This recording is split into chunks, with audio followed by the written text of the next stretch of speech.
Bro, press Go 98 itu channel itu Z mobile repairing bro mentas ni. Kani ka phone kani ka Redmi Note 6 kani bro kani ka video mentas ni ngam ni ka phone lasna long lasna sana sa pagoti mai yang sana sa pagoti tama ka third part yang ila subu sa hi ti i bukan nga ti yung kila namla ong ho la bal idin na sini mo pat hi te baka kani video te bro hani ka phone pili kani ka phone dengan charge kani ka phone ka charge mo ka phone tang ba i respond i screen ba bitriru biang hi tang ma screen ngam i respond i ru em ten nakanya nani ka phone ka charge te pili respond i ra ni ka phone ka charge ka ni ka phone ka charge ka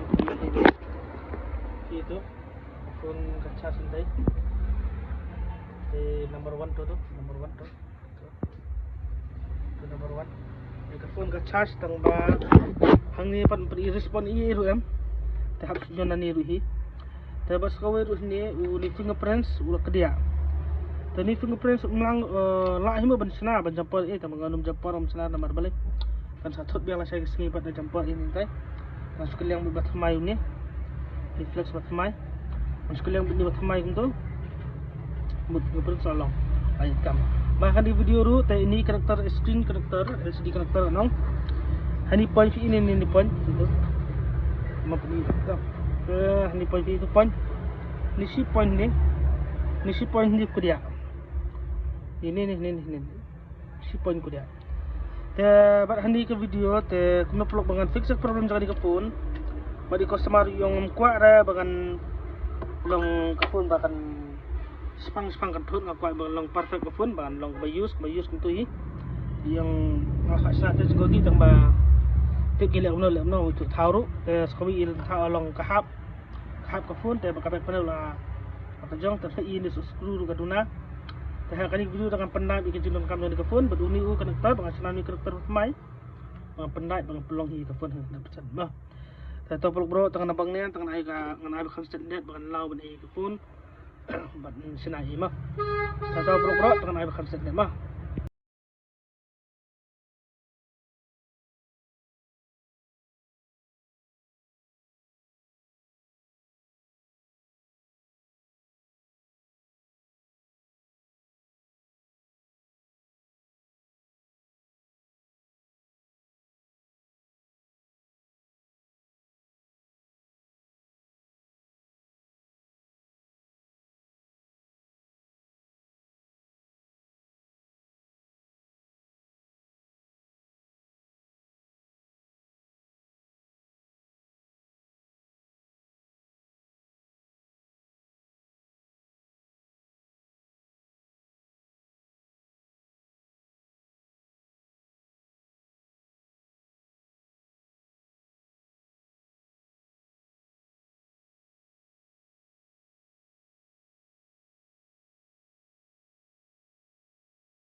te pelgrok ke phone dengan lalong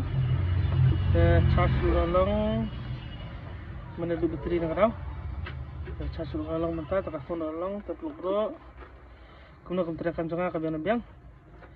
saya komen sang pi ada please subun please jarang ipi ba video